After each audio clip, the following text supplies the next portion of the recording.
In 1907, the American financial system teetered on the edge of collapse. Banks were failing, stock markets were plummeting, and millions of Americans were terrified. And then, one man walked into a New York library, gathered the rival bankers of the nation, and stopped the panic with a single decision. His name? J.P. Morgan, the man who controlled America's money and shaped its future. Welcome to Historical Finance, where history isn't just a story. It's a blueprint for understanding power, money, and the invisible forces that govern your life today. Stay with me, because by the end of this video, you'll see how one man's influence still echoes in the banking system, the stock market, and even the money in your pocket. Early life.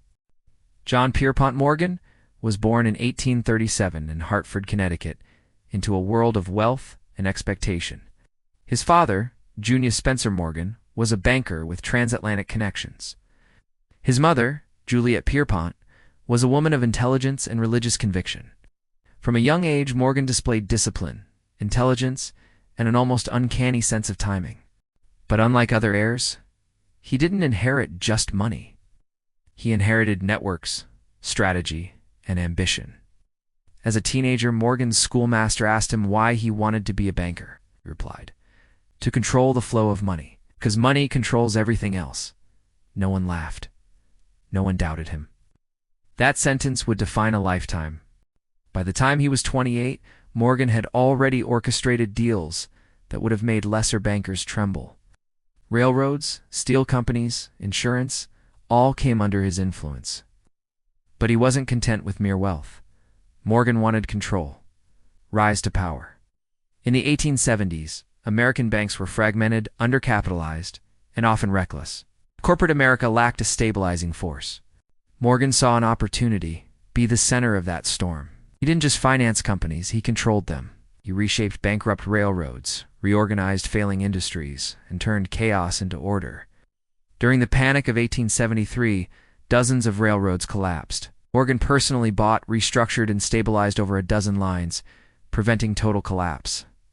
Investors were astonished. The government was relieved. But Morgan didn't seek thanks. He sought control, and that's the key to understanding him. While others chased profit, Morgan chased power, the power to shape the nation's financial destiny. The Panic of 1893 and consolidation of America's economy was volatile. Bank failures, railroad bankruptcies, and market crashes were common. Morgan became known as the man to call when disaster struck. He would organize syndicates, raise capital, and rescue companies, and in doing so, he made himself indispensable to the system. In 1893, the Philadelphia and Reading Railroad went bankrupt. Morgan bought control, reorganized the debt, and stabilized the company. Newspapers called it miraculous. Competitors called it ruthless. But the truth? Morgan was quietly building a network of influence that touched every corner of the economy. Every railroad he controlled, every company he stabilized, increased his unseen leverage over America's money. Formation of the banking empire. Morgan didn't stop at railroads. He redefined banking in America. In 1871, he partnered with the London Bank of George Peabody and Co. This gave him access to European capital. By the 1880s, Morgan was underwriting American corporations and government debt on a scale no one else could match. He was no ordinary banker. He was the banker of bankers, the man other bankers called when they themselves faced ruin. In one famous deal, Morgan reorganized the Tennessee Coal and Iron Company. Critics said it was impossible. Investors were skeptical. But Morgan's network, his reputation, and his sheer authority convinced even reluctant stakeholders to comply. Within weeks, the deal was complete. This was the man who could move billions of dollars with a phone call, and in doing so, control the heartbeat of the American economy. The Panic of 1907, the moment that cemented Morgan's legend, came in October 1907. The New York Stock Exchange was crashing. Knickerbocker Trust, one of the largest banks, was insolvent. Panic spread across Wall Street. People feared for their savings.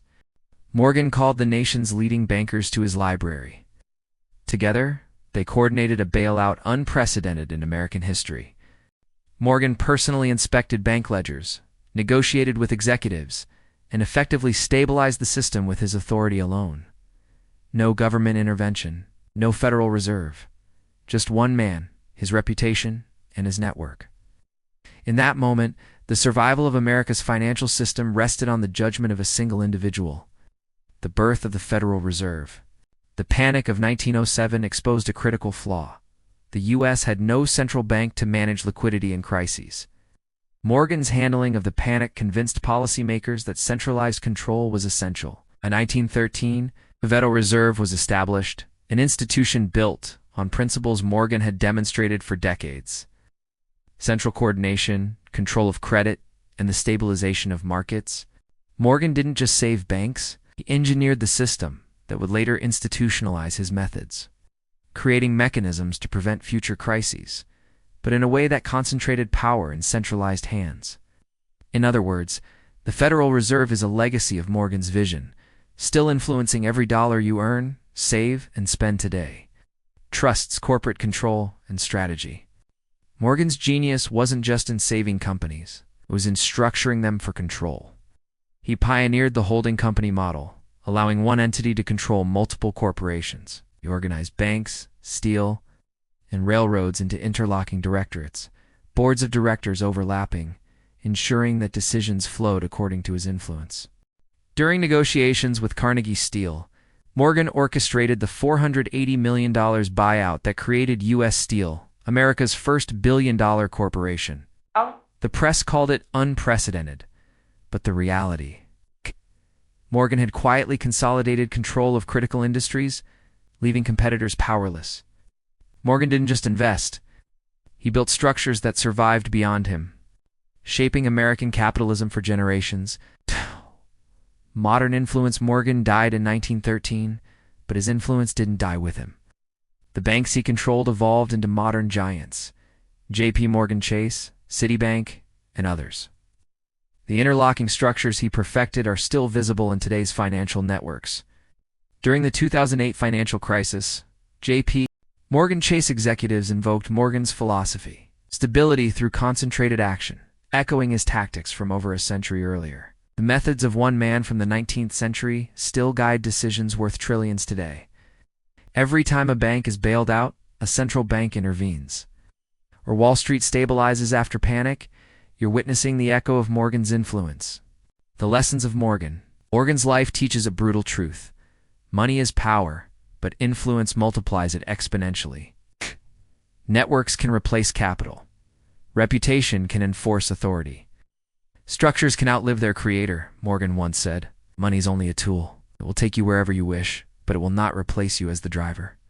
That driver wasn't him alone. It was the system he designed, operating in ways that still dominate finance today. And that's what you need to understand. Morgan didn't just control banks. He controlled the rules by which money flows, and those rules still govern us today. John Pierpont Morgan didn't invent money. He didn't just accumulate wealth. He created the architecture of control that makes the U.S. financial system resilient and concentrated. His legacy is invisible, but undeniable. The Federal Reserve, holding companies, interlocking directorates, and crisis management all bear his fingerprints. Every dollar you save, invest, or spend moves within the system he structured. And now that you see it, you can understand how power flows. Subscribe to Historical Finance, hit the bell, and comment below. Which Morgan tactic surprises you most? His ability to save the system in 1907, or the way his structures still dominate banking today? Because history isn't just in the past, it's alive. And J.P. Morgan's shadow stretches across every financial decision in America and the world. Welcome to History in Motion.